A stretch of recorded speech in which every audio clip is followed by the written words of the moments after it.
po namin yung lolo't lola namin ang nag-umpisa dito sa paghahabi. Mula matanda hanggang bata ngayon, ma'am, marunong na kasi.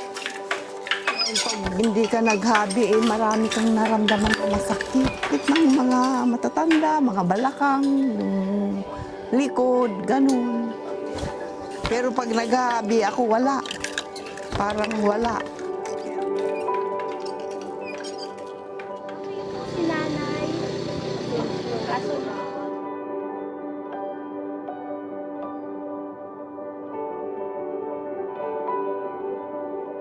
Mga 15 years old ako nung alam ko, nagsimula ako natuto maghabi.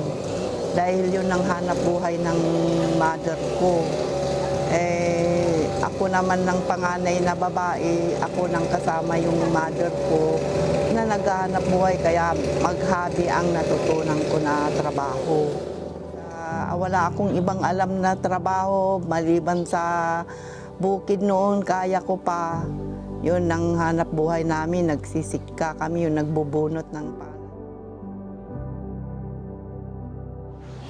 Dito kasi ma'am, dito kasi nag-umpisa. Marami din naman barangay na gusto rin ganito, kaya lang kung minsan naman po walang tiyaga. Bale ko konti pa lang ang tao dito, at saka yung hinahabi po nila noon, yung parang yung tinatanim na mga bulak. Yan ang ginagawa nilang noon, yung ginagawang sinulid noon. Nung yung nanay na po namin ang nag-weave, marami nang nabibiling mga sinulid. Hanggang ngayon, yan na pong ginagamit namin. Noon, ma'am, ako lang. Tapos, dumami ng dumami. Merong malit pa lang ito, ma'am, noon. Malit ito. Bale, 4 nung isa, tapos may 2, tapos nag-ako ng parang malit na kubo dito, 6. Halos kami, ma'am, ngayon, halos 50 na po kami. 4 lalaki at saka 46 yung yung mga babae po. Dumami kami ng dumami, ma'am. Meron din yung mga tulong ng gobyerno sa amin. Laylas Lumibing ang nauna po talaga. Pero nung meron na ding binibigay yung gobyerno na assistance, kaya bumuo po kami ng association po namin, yung Bulbulala Farmers and Loomweavers Association. Kaya meron individual dito, meron din kaming association. Yung income, hindi naman karamihan. Kasi ang lang po na, ko lang, may hanap buhay yung mga tao, ma'am. Kaya itinutuloy ko ito. Kasi kung minsan naman, may pagkahirap din ang lalo na kung ikaw namumunan.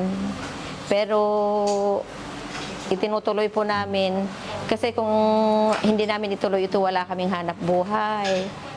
Sa ngayon, ma'am, parang halos dire-diretsong ma'am, wala man tigil yung mga bumibili, ma'am, at saka yung mga nag-order po.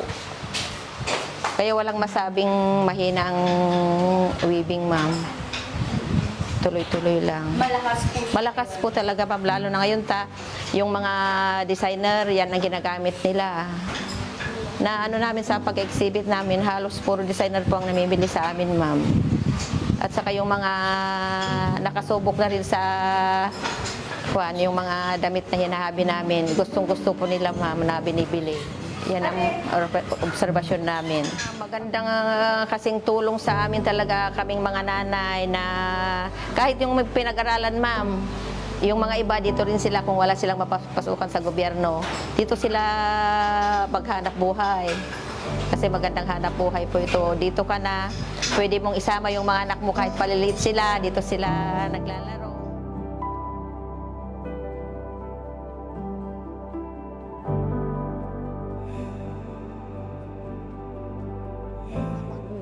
Kailangan ng allowance, yung may babayaran sa eskwela. Pero hindi ako nangutang, hindi ko nasubukan na nangutang. Dito lang sa Habi. Sabi niya, nag-graduate na ng college. Teacher, nanguha na ng board exam. Pag may trabaho na ako, mamang, hindi ka na maghabi. Sabi niya ganun. Pero sabi ko, ay hindi maghabi pa ako, takaya ko pa naman. Sabi ko naman sa kanya. Basta mabilis lang ang trabaho ko. Yun ang trabaho, yun ang ko dito sa Habi. Kaya magpapasalamat ako kay Aling Nati dahil meron itong hanap buhay namin na hobby. Kung talaga na ano mo ng hobby, mabubuhay ka sa hobby. Para sa akin lang. Yung binakol nga isang rolyo 2,500.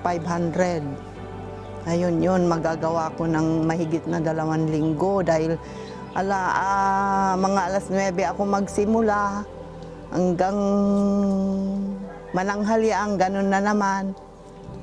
Pag natapos ako ng pananghalian, siyempre humiga din ako sandali. Mga launa, simulaan ko na naman hanggang alas 4. Yun ang ano ko na maghahabi. Parang hindi ka napapagod. Pero ngayon, ang sakit na ng balakang, ang sakit na ng puwet sa maghapon na nakaupo. Ngayon, pero noon, sa totoo lang, 1 linggo lang ng isang rolyo noon ng ano ko. Ngayon po? Ay, hindi, wala.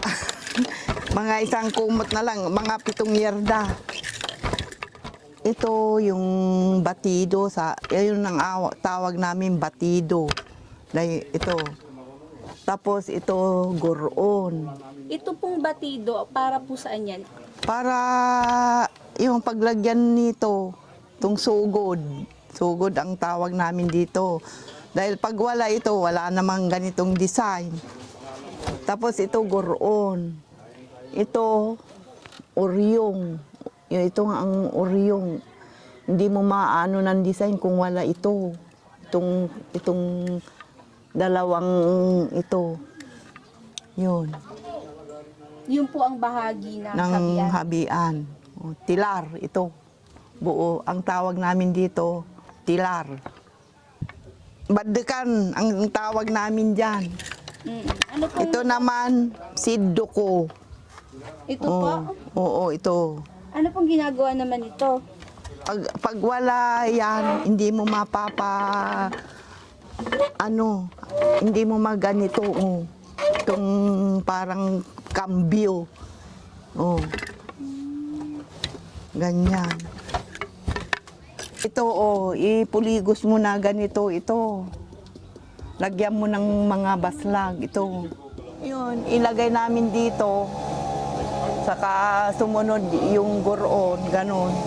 Lagay namin dito, kasi nakabuhol ito, nakabuhol.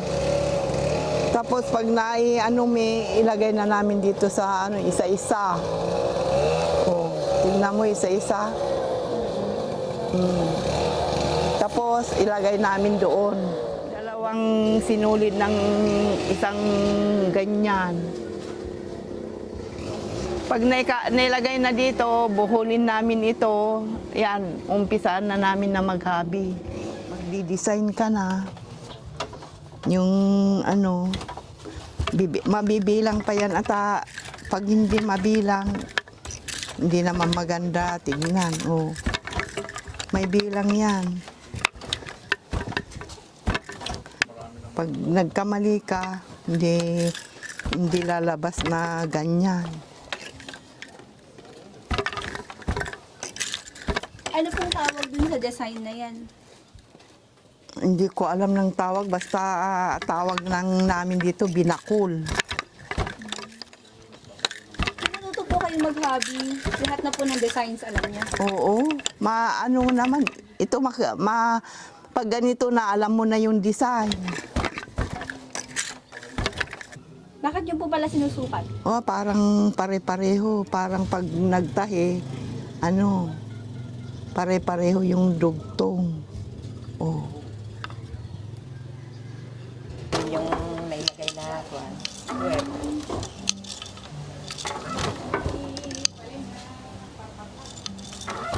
Siya ni Marcos Antonio Q. Galinato, titaw and kunkut itipito titawon ko, nakita ni mamang ko ken ni nanang ko agap abot ijay ayanda sungat tinulat ko.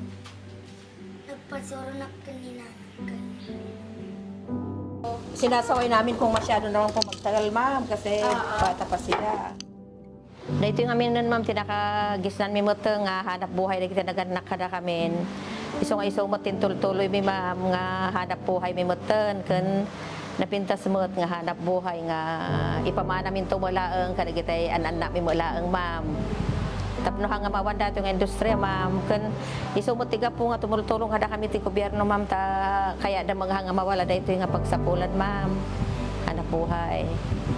Kaya hanggat kaya po namin ma'am, itutuloy po namin itong hanap buhay. Maghabi ako hanggang kaya ko pa. Dahil mahirap yung walang ginagawa, lalo ko lang mararamdaman yung masakit. Kaya hanggang kaya ko pa, maghahabi pa ako, anak.